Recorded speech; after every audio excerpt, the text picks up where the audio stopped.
जय भारत दोस्तों।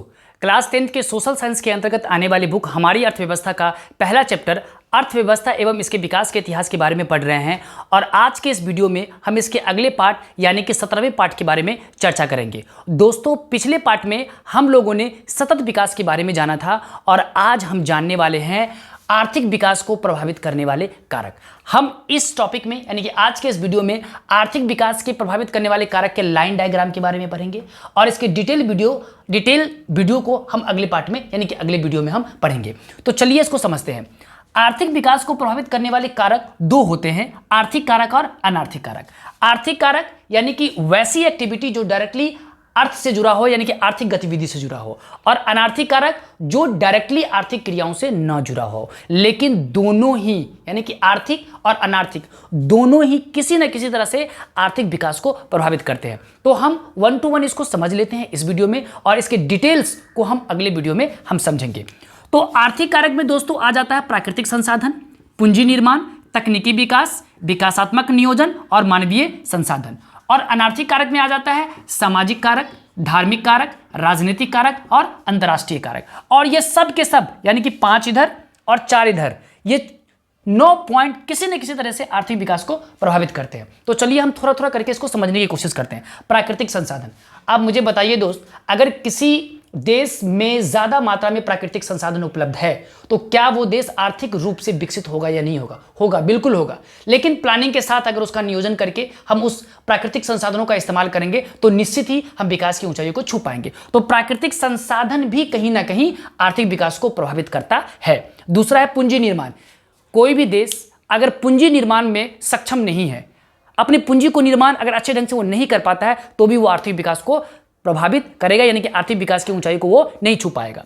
तीसरा तकनीकी विकास। हमारे पास प्राकृतिक संसाधन भी है, पूंजी निर्माण भी हम लोगों ने कर लिया, लेकिन तकनीकी की जानकारी हमारे पास नहीं है। हम किसी न किसी तकनीकी रूप से किसी और देश पर निर्भर हैं। अगर खुद कोई देश तकनीकी रूप से अगर अपने आप को विकसित कर लेता है यानी कि नई नई टेक्नोलॉजी के बारे में जानकारी, नई नई टेक्नोलॉजी के इस्तेमाल करके, नई नई तकनीकों के इस्तेमाल करके अपने उत्पाद को बढ़ाना, तो निश्चित ही आर्थिक विकास के रूप में वो मजबूती प्राप्त करेगा। विकासात्मक नियोजन, ये सारे चीज़ों के लिए नियोजन सबसे पहले जरूरी है।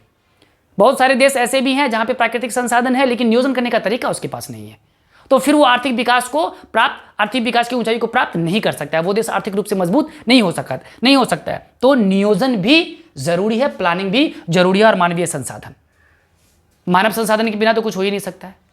मानवीय संसाधन ही प्राकृतिक में उपलब्ध सभी संसाधनों को इस लायक बनाता है कि मनुष्य अपनी आवश्यकताओं को पूर्ति कर सके, अपनी आवश्यकताओं को वो अच्छे से उसका इस्तेमाल कर सके।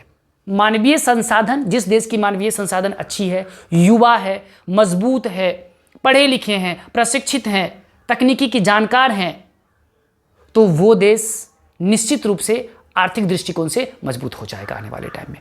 तो मानवीय संसाधन भी आर्थिक विकास को अच्छे से प्रभावित करता है। तो ये भी आपको आर्थिक कारक के अंतर्गत आ जाते हैं। डिटेल्स हम जानेंगे अगले वीडियो में। अनार्थिक कारक, अनार्थिक कारक में आ गया सामाजिक कारक। अब सामाजिक कारक में जिस समाज में हम रहते हैं वहाँ के रीति रिवाज, वहाँ की प्रथाएं भी आर्थिक विकास को प्रभावित करती है।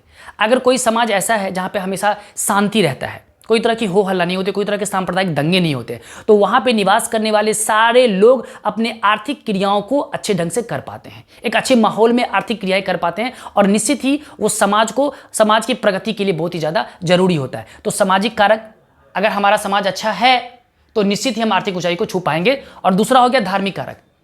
मनुष्य के अंदर की जो धार्मिक भावनाएँ हैं या किसी समाज के अंदर की जो धार्मिक भावनाएँ हैं वो भी कहीं ना कहीं हमारे आर्थिक विकास को प्रभावित करता है। हम इसके डिटेल जानेंगे। और अगर किसी देश में या राज्य में वहाँ की धार्मिक संस्थाएं लोगों में चेतनाओं का विकास करता है, और जब मनुष्य के अंदर चेतनाओं का विकास होता है तो निश्चित रूप से वो समाज भी आर्थिक रूप से क्या होता है, मजबूत होता है। तो धार्मिक कारक। राजनीतिक कारक, अगर कोई देश में किसी देश की राजनीतिक संस्थाएं या राजनीतिक पार्टियां मजबूत है, स्थिर सरकार बना पाती है, दल बदलू नहीं है, वहाँ की सरकार अगर स्थिर है तो निश्चित ही वो देश आर्थिक रूप से मजबूत हो जाता है। और बार बार सरकारें गिर रही हैं, पलट रही हैं, विपक्ष मिलकर के हमेशा झगड़ते रहते हैं, कोई कानून नहीं आने देते हैं, तरह तरह की चीज़ें होती रहती है, यानी कि राजनीतिक स्थिरता अगर नहीं है तो भी वो कहीं ना कहीं आर्थिक विकास को प्रभावित करती है। और चौथा हो गया अंतर्राष्ट्रीय कारक। अगर हमारे देश का जो पड़ोसी राज्य पड़ोसी देश है, यानी हमारे देश का जो पड़ोसी देश है वो अगर अच्छे हैं, पाकिस्तान के साथ क्या है, पाकिस्तान हमेशा हमारे साथ झगड़ा करते रहता है, तो वहाँ पे राजनीतिक स्थिरता भी नहीं है। तो अगर आपका पड़ोसी देश अगर अच्छा है, उसके साथ का रिलेशन अगर आपका अच्छा है, तो निश्चित ही वो देश आर्थिक विकास की ऊंचाई को छूता है। तो ये सारे हो गए अनार्थिक कारक, और ये हो गया आपको आर्थिक कारक, और ये सब कहीं ना कहीं आर्थिक विकास को अच्छे से प्रभावित करता है। तो दोस्तों, आज के इस वीडियो में इतना ही। इसके डिटेल्स हम अगले वीडियो में देखेंगे, बहुत ही इंपॉर्टेंट है। आप यहाँ से स्ट्रक्चर को देख करके भी आप अपने तैयारी को पुख्ता कर सकते हैं। बाकी डिटेल्स टॉपिक को हम अगले वीडियो में आपको बताएंगे। तो आज की वीडियो में इतना ही। अगर आपने अभी तक हमारे चैनल को सब्सक्राइब नहीं किया है तो प्लीज़ सब्सक्राइब करके इसे आप हमें सपोर्ट करें। मिलते हैं अगले वीडियो में, तब तक के लिए धन्यवाद।